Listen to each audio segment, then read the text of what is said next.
All right, let's explore the appeal of royal weddings these days. In fact, do they have appeal? Should they have appeal? Should they be paid for? Some issues we have to raise. With that is a freelance writer, Nikki Temkin, to give us her thoughts on that. Nikki, morning to you. Thanks very much for coming in. First of all, your opinion on this particular wedding. Over 2 days, naturally, the royal wedding of the Duke and Duchess of Cambridge are going to be compared to this one. What do you make of this one? I think that there's obviously a lot of attention focused on it in South Africa and around the world, particularly because she's a South African woman and she's very high profile. She was an Olympic swimmer. I think she's incredibly down to earth. She comes from Benoni, just like our Charlize Theron. And I think that the world is focused on these fairy tale weddings at the moment. I think especially in recessionary times, people need something, some kind of fairy tale. There's some sense of escapism. I myself am not personally a royalist, and I certainly don't think that the taxpayer should foot any bill for any royal wedding. Well, Monaco is certainly not one of those countries that seem to be struggling financially. Yes, in the UK, there's the recession there. We've seen the strikes from yesterday. This is the Principality of Monaco, very, very rich. Why the concern with the money there? They've got money to throw around. I think that they can certainly pay for their own wedding. Sure. What concerns me rather is the intrigue of the public that is so much focused on.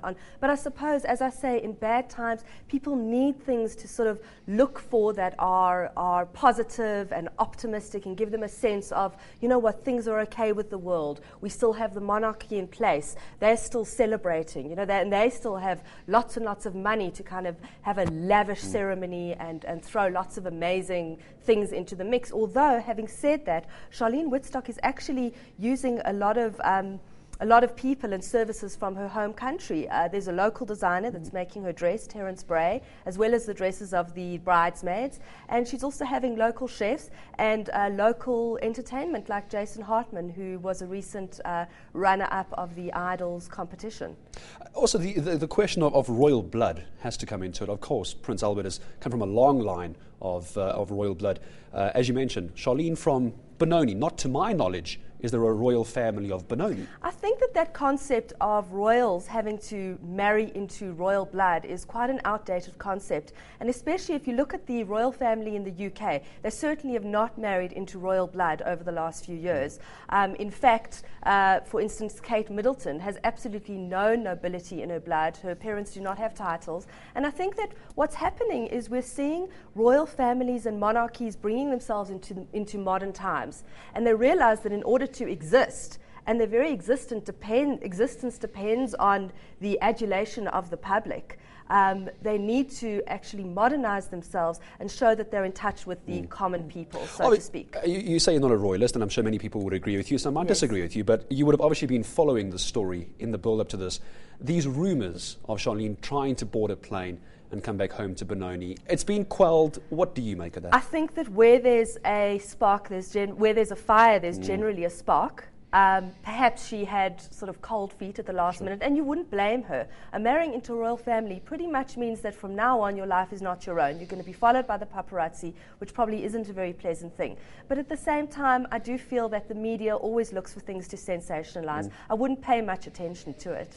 Okay, very briefly, if you care, we don't want to go into too much detail about this. There's two ceremonies that I understand. It is today and tomorrow. Just explain briefly, if you can, what's going to be happening over the next 2 days. From what I understand, today is a very brief ceremony, and then tomorrow there is a much bigger, more lavish religious ceremony that will take place with lots and lots of guests.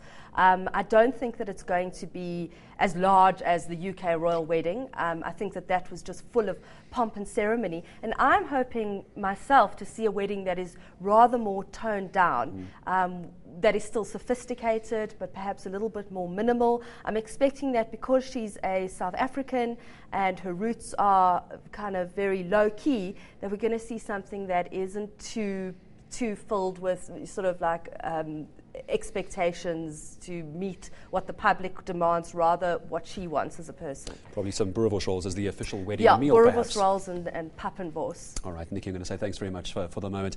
Freelance writer Nikki Temkin chatting to us about the royal wedding coming up this weekend. It starts today, as we heard from Nikki as well, of Prince Albert and Charlene Woodstock.